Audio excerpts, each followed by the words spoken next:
So a client got in touch with me asking me, how can I move to a more intuitive eating lifestyle? Now, for this particular client, she struggled with food issues for a number of years. She regularly feels out of control around food, which often can lead to binge eating episodes in the evening. So she was wondering if a more intuitive eating lifestyle will help her to overcome these cravings and feel more in control around food. But the struggle was she didn't know where to start or how to begin.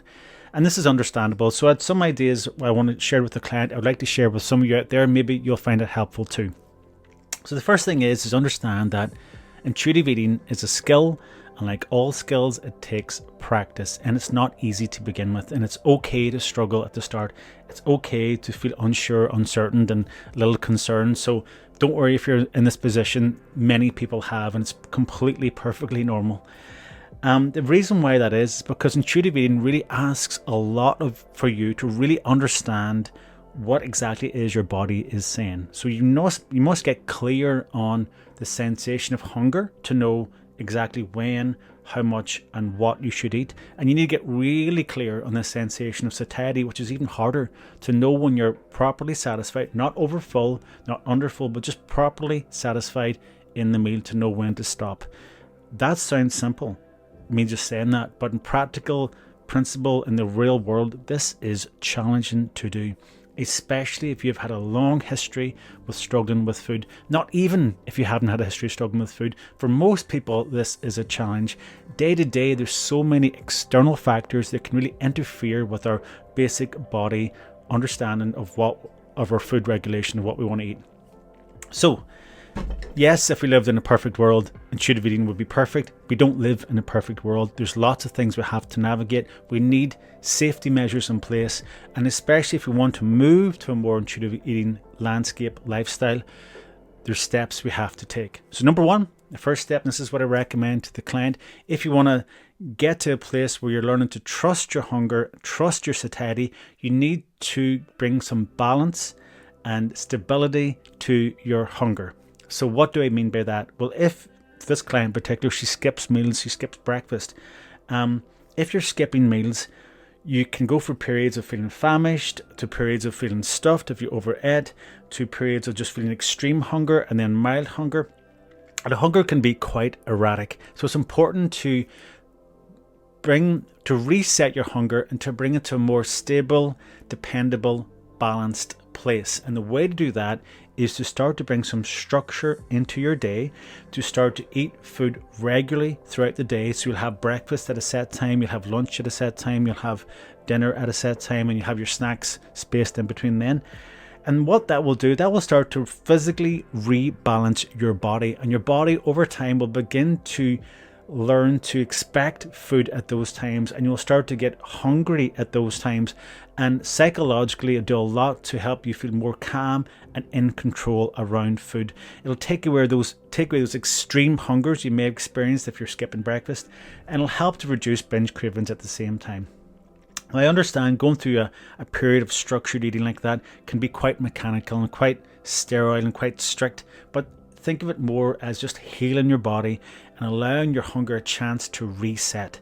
Now, you have to go through this period depending on where you are to begin with, but that will really do wonders to stabilize your hunger. And then the next thing you want to do before jumping into intuitive eating is to start to just listen to your hunger, to start to understand what it's saying, to begin the communication back and forth between the two of you.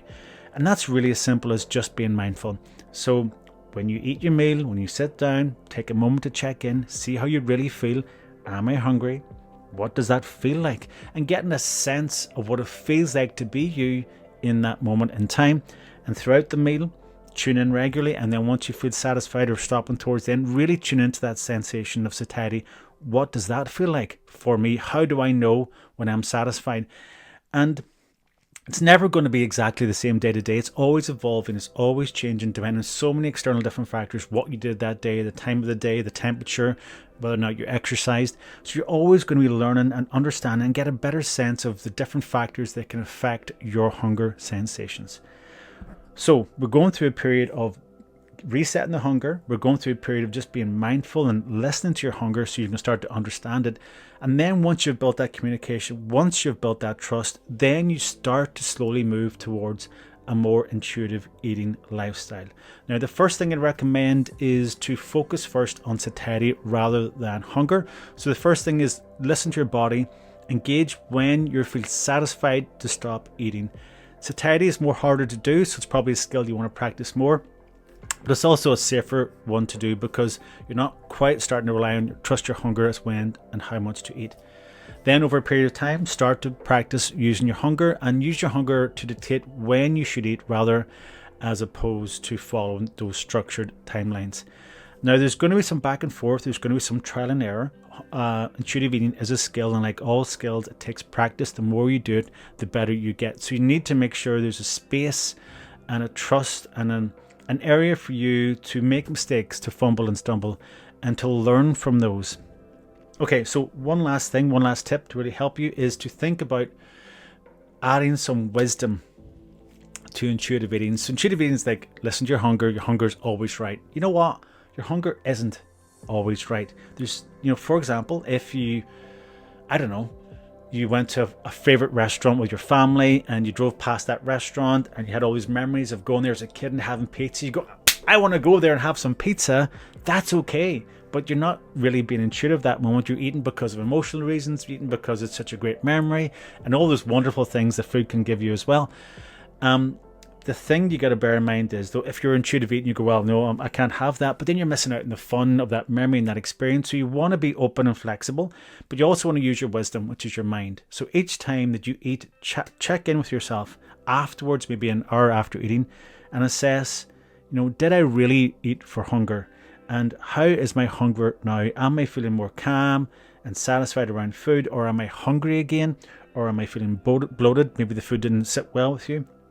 And by checking in after each meal, you start to build a list of what foods work well for you.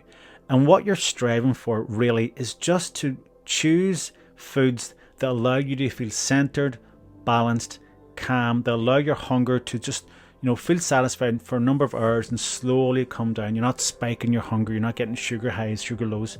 And over time that will navigate to food, or you'll move towards food that is suited for your body best. Okay, there's some tips.